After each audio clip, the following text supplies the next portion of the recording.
Good morning, guys. I hope you're doing okay and are finding your way through the online classroom environments with relative ease.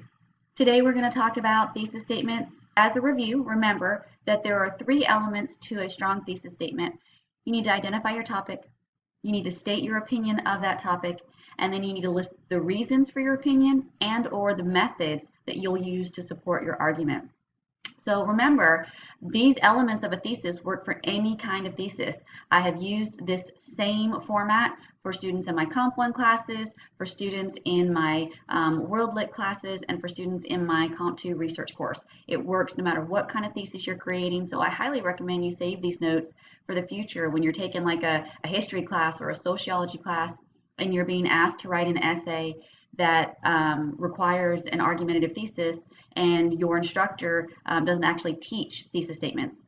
Okay, so what does that mean for this particular assignment on your author, your text, and his or her call to write? Let's take a look at that. Okay, so for the purposes of this essay, your topic is the author and text that you're going to be analyzing. So if you are writing about Joyce Carol Oates, Where Are You Going, Where Have You Been, those two pieces of information, Joyce Carol Oates, the author's name, and Where Are You Going, Where Have You Been, the title of the short story, need to be in your thesis statement.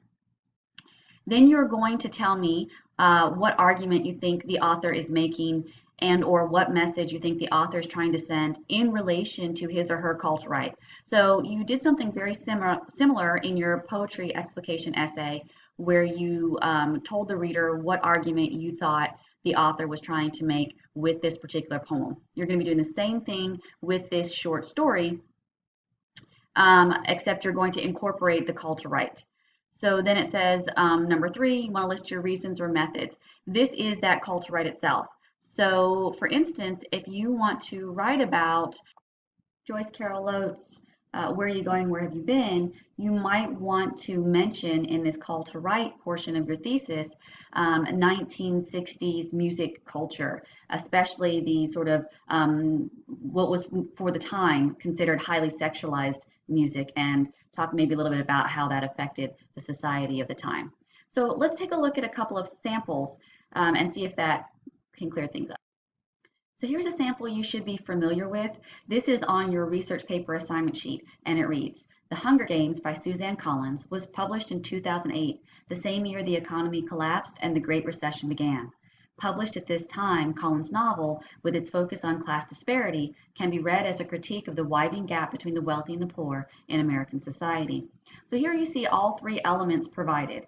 You have the topic, the author's name, Suzanne Collins, and the title of the text, in this case, The Hunger Games. Notice that the title is italicized because this is the title of a complete work, a novel.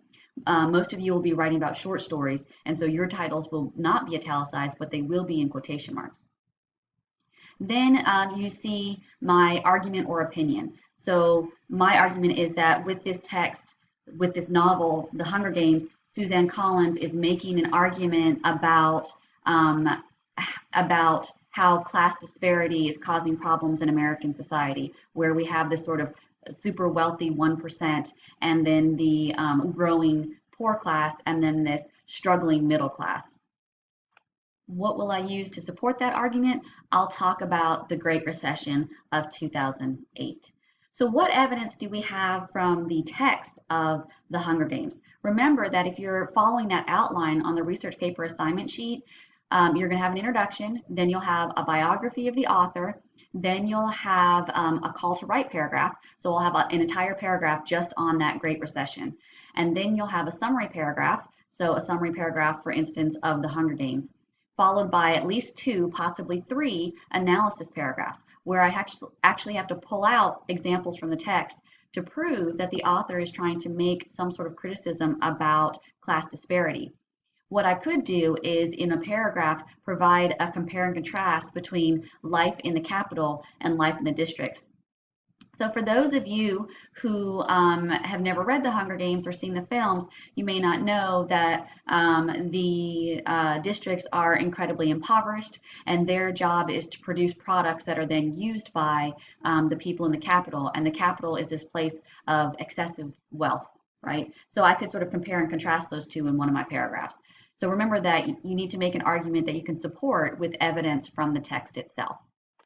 Here's another sample. Again, this sample should be familiar to you. This sample thesis is in the sample research paper provided, I believe, in the week 13 module. What I want you to do now is actually pause the video and see if you can, on your own, identify the 3 necessary elements of a thesis statement, and then meet me back here and see how you did. So here's that same thesis statement, but all of the different elements have been labeled. Maybe pause for a second, compare and contrast it to your own sort of notes where you try to label it yourself. So I'm going to read it as a whole. Dr. Seuss published The Lorax in 1941, a year after the Environmental Protection Agency began, to argue against the destruction of the environment. So here you see all 3 necessary elements: the topic, Dr. Seuss, and the Lorax. Again, notice that the Lorax is italicized because the Lorax is a complete text. Most of you are going to be writing about short stories, so your titles will not be italicized, but in quotes. Then there is the reason for the opinion or the author's call to write. The Environmental Protection Agency had just been passed in the previous year, and so discussion about the environment was going on a lot in the American culture of the time period. And then, so why did the author write this book? To argue against the destruction of the environment, to argue in favor of environmental protections. Okay, so that pretty much concludes this lesson. What I would like you to do now, before moving on to step 2 in the week 15 module, is to take out a piece of paper, write number 1, topic, skip a couple of lines. Number 2, opinion, skip a couple of lines. Number 3, reasons and methods, skip a couple lines. Underneath the topic, write your own chosen author and title. Underneath opinion, what sort of argument do you think the author is trying to make, or what sort of message is he, she trying to get across? And then number 3, why do you think that? What call to write encourages you to have that particular opinion? So go ahead and fill in those steps 1, 2, and 3, and then use your responses to 1, 2, and 3 to create a 1 to 2 sentence thesis statement. And then meet me back here for our discussion of moving from thesis statement to outline.